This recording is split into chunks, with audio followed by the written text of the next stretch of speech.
ನಾಗೇಶ್ ಅಂತಾನೆ ನಮ್ಮ ವಕೀಲರು ನನಗೆ ಕೋಟೊಂದು ಹಾಕಿಲ್ಲ ಅಷ್ಟು ನಾಗೇಶ್ ಅವರಿಗೆ ಸಭೆ ಮುಖಾಂತರವಾಗಿ ನಮ್ಮ ಮುಖಂಡರ ಮುಖಾಂತರ ನಿಮಗೆ ಸ್ವಾಗತವನ್ನು ಬಯಸಿದ್ದೀನಿ. ವೇದಿಕೆಯನ್ನು ಆಶಿಸಿದಂಥ DCP ನಿರ್ದೇಶಕರು ವಿದೇಶಿಗಳಾಗಿರ್ತಕ್ಕಂಥ ರಘುಪತಿ ಸರ್ ಅವರು, ನಮ್ಮ ಡಾಕ್ಟರ್ CN ಪ್ರಕಾಶ್ ಅವರೇ, VSS ನಿರ್ದೇಶಕರಾಗಿರ್ತಕ್ಕಂಥ ಲಕ್ಷ್ಮಣ ಅವರೇ, ಈ ಭಾಗದ ಮುಖಂಡರು ನನ್ನ ಸೋದರ ಸಮಾನವಾಗಿರ್ತಕ್ಕಂಥ ಬಲ್ಲಾರೀಶ್ ಅವರೇ, PDO ಅವರೇ, ಹಾಗೂ ನಮ್ಮ ಮುಖಂಡರಾಗಿರ್ತಕ್ಕಂಥ ಗೊಲ್ಲಳ್ಳಿ ಜಗದೀಶ್ ಅವರೇ, ಗ್ರಾಮ ಪಂಚಾಯತ್ ಅಧ್ಯಕ್ಷರಾಗಿರ್ತಕ್ಕಂಥ ಲಕ್ಷ್ಮೀಪ್ರಿಯ ಮೇಡಮ್ ಅವರೇ, ಕುಡುಮಲೆ ಅಧ್ಯಕ್ಷರಾಗಿರ್ತಕ್ಕಂಥ ಮತ್ತು ಮುಖಂಡರು ಸೋದರಾಗಿರ್ತಕ್ಕಂಥ ರಮೇಶ್ ಅವರೇ, ಹರೀಶ್ ಗೌಡ್ರೆ,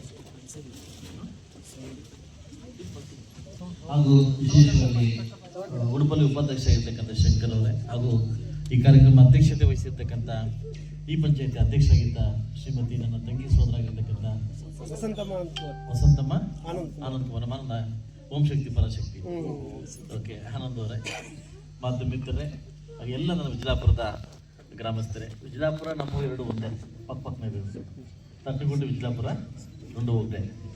ಸೊ ಲಾಸ್ಟ್ ಟೈಮ್ ತಾವು ಬಂದಾಗ 39 ಮನೆಗಳು ಏನು ಕನ್ನಡ ಮಾಡ ತೆಲುಗು ಮಾತಾಡ್ತಾ ಕನ್ನಡ ತೆಲುಗು ಎರಡು ఎట్లా మాట్లాడారు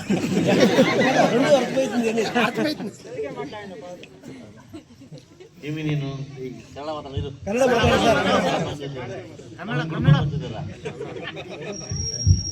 ಏನು ಲಾಸ್ಟ್ ಟೈಮ್ ಬಂದಾಗ ಏನು ಬಂಡೆ ಮೇಲೆ 39 ಮನೆಗಳಿದಾವೆ ಅಂತ ಅಂದ್ಬಿಟ್ಟು ಏನು ಮನವಿಯನ್ನು ಕೊಟ್ಟಿದ್ರಿ.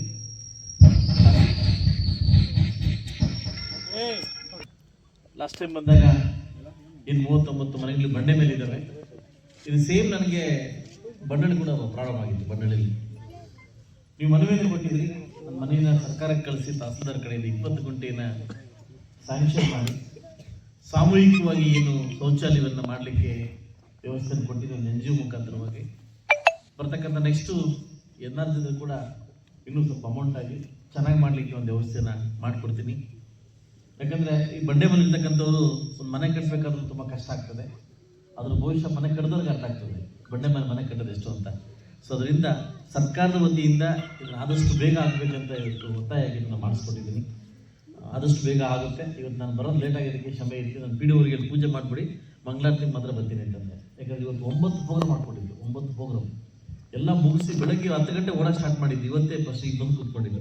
ಅಷ್ಟು ಓಡಿ ಪ್ರೋಗ್ರಾಮ್ ಸುಸ್ತಾಯಿತು. ಯಾಕಂದರೆ ಸೆಷನ್ ನಡೀತಿದೆ. ಅದರಿಂದ ವಿಜಯಪುರ ಗ್ರಾಮಕ್ಕೆ ನಾನು ಸಾಕಷ್ಟು ವಿಜಯಪುರ ಗ್ರಾಮಕ್ಕೆ ಸಹಾಯ ಮಾಡಿದ್ದೀನಿ. ಸೊ ಆದರೆ ಕೆಲವು ಕಾರಣಾಂತರಗಳಿಂದ ಕೆಲವು ಎಡವಟ್ಟು ಲಾಸ್ಟ್ ಟೈಮ್ ಆಯಿತು. ಹೆಸರೇನು ಬೇಡ ಆಯಿತು. ಇವತ್ತು ಆ ಮುಖಂಡರ ಮುಂದೆ ಕಾಣಿಸ್ತಾ ಇಲ್ಲ.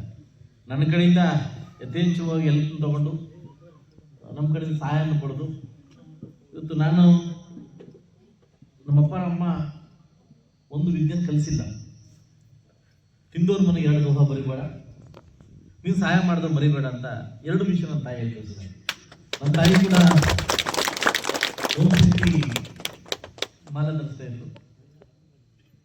ನಾನು ಪ್ರತಿ ವರ್ಷ ಕೂಡ ನನ್ನ ತಾಯಂದರಿಗೆ ಮಾತು ಕೊಟ್ಟಂಗೆ ಈ ವರ್ಷ ಕೂಡ ಸುಮಾರು 100 ಬಸ್ಗಳನ್ನ ನನ್ನ ತಾಯಂದ್ರಿಗೆ ಕಳಿಸ್ಕೊಟ್ಟಿದ್ದೀನಿ. ನನ್ನ ತಾಯಂದ್ರಿಗೆ ಒಂದೇ ಮಾತು ನಾನು ಕೇಳಿದ್ರು, ನನ್ನ ತಾಯಿ ಓಂ ಶಕ್ತಿ ಮಾಲೆ ಹಾಕೊಂಡು ನಾನು ಕಳಿಸ್ಕೊಟ್ಟಿಲ್ಲ. ಏನಂತಂದರೆ ಯಾರ ಮನೇಲಿ ತಿಂತೀಯೋ ಅವರು 2 ಬಗೆ ಅದು ಕಲಿಸ್ಕೊಟ್ಟಿಲ್ಲ ನನಗೆ. ಯಾರು ನಿಂಗೆ ಸಹಾಯ ಮಾಡ್ತಾರೋ ಮರಿಬೇಡ ಅಂತ 2 ಮಾತ್ರ ಹೇಳಿ ಕಲಿಸ್ಕೊಟ್ಟಿಲ್ಲ. ಒಂದು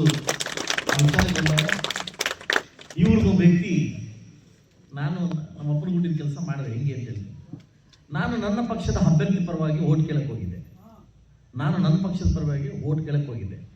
ನಾನು ಇಲ್ಲೇ ಇದ್ಕೊಂಡು 2 ಬಗೆ ಕೆಲಸ ನಾನು ಮಾಡಿಲ್ಲ. ಅದು ನನ್ನ ಕರ್ತವ್ಯ. ಆದರೆ ನನ್ನ ಕರ್ತವ್ಯನ ಮುಗಿಸಿ ವಾಪಸ್ ಬರಬೇಕಾದ್ರೆ ಲಾಸ್ಟ್ ಟೈಮ್ ಕೆಲವರು ನನ್ನ ಮೇಲೆ ಬಂದರು. ಏನು ಅಂತಂದರೆ ಇನ್ನೇನೋ ಪಕ್ಕದೂರು ಅಂದ್ಬಿಡು MLA ನೋಡೋಗ್ಬಿಡ್ತಾರಂತೆ. ಅಬ್ಯಾ ನಿಂಗೆ ಜ್ಞಾಪಕ ಇರಲಿ, ತೆಗ್ಯೋದೇ ಯಾರು ಗೊತ್ತಿಲ್ಲ ಇಷ್ಟೊಂದು ನಮ್ಮ ಕೈ ರಾಷ್ಟ್ರ ಇಲ್ಲ ಗೊತ್ತಿಲ್ಲ ವಿಷಯ. ನಾನು 3 ಓಟ್ ಬಿಟ್ಟು ಬರಬೇಕಾದ್ರೆ ನನ್ನ ಕಾರ್ ಅಟ್ಯಾಕ್ ಮಾಡ್ಕೊಂಡ್ರು. ಅದಲ್ಲ ಇವ್ರು ಯಾರು ಅಂದರೆ ಈ ಬಲ್ಲ ಪಂಚಾಯತಲ್ಲಿ ಇಬ್ಬರು, ಇನ್ನೊಬ್ರು ಯಾರೋ ಪುಡಾರಿಗಳೆಲ್ಲ ಬಂದು ಮಾಡಕ್ಕೆ ಬಂದರು. ಅದಕ್ಕೆ ಯಾರು ನಾನು ನಿಮ್ಮ ಹತ್ರ ಇರ್ತೀನಿ, ನಿಮ್ಮ ಹತ್ರ ಬಿಟ್ಟರು ಇನ್ನೊಬ್ರು ಇರ್ತೀನಿ, ಅವ್ರ ನಿಯತ್ತಾಗಿರ್ತೀನಿ.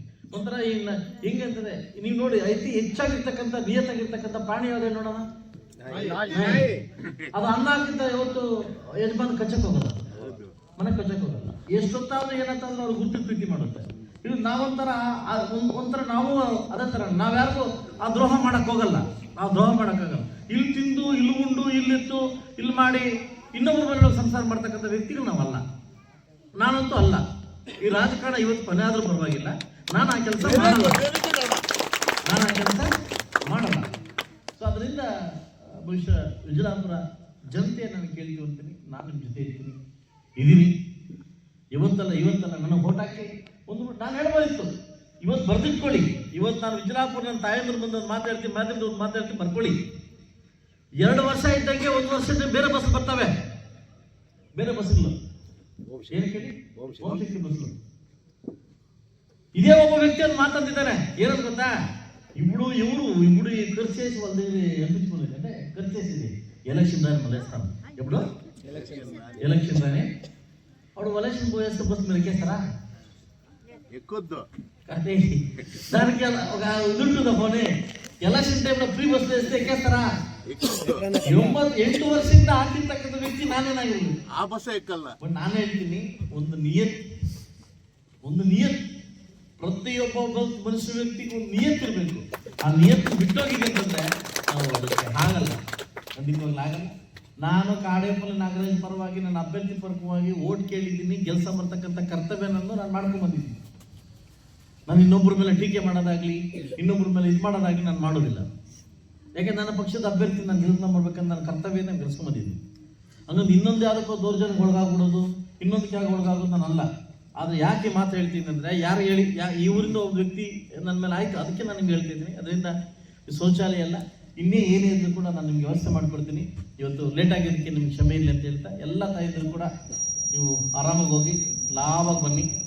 ಚಳಿ ಜಾಸ್ತಿ ಆಗಿದೆ, ಆಲ್ರೆಡಿ ಚಳಿ ಜಾಸ್ತಿ ಆಗಿದೆ.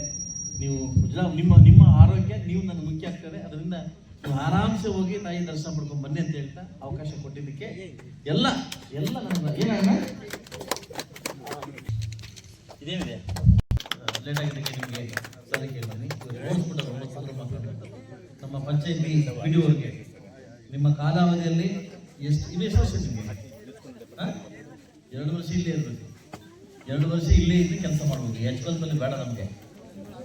2 ವರ್ಷ ನಮ್ಮ ಪಂಚಾಯತಿಯಲ್ಲಿ ಇದ್ದು ಒಳ್ಳೆ ವರ್ಕ್ ಮಾಡ್ಕೊಡ್ಬೇಕು ನೀವು, ಓಕೆನಾ? ಬಿಡಕೋಬೇಡ್ರ, ಎಲ್ರಿಗೂ ಒಳ್ಳೆಯದಾಗಿದೆ.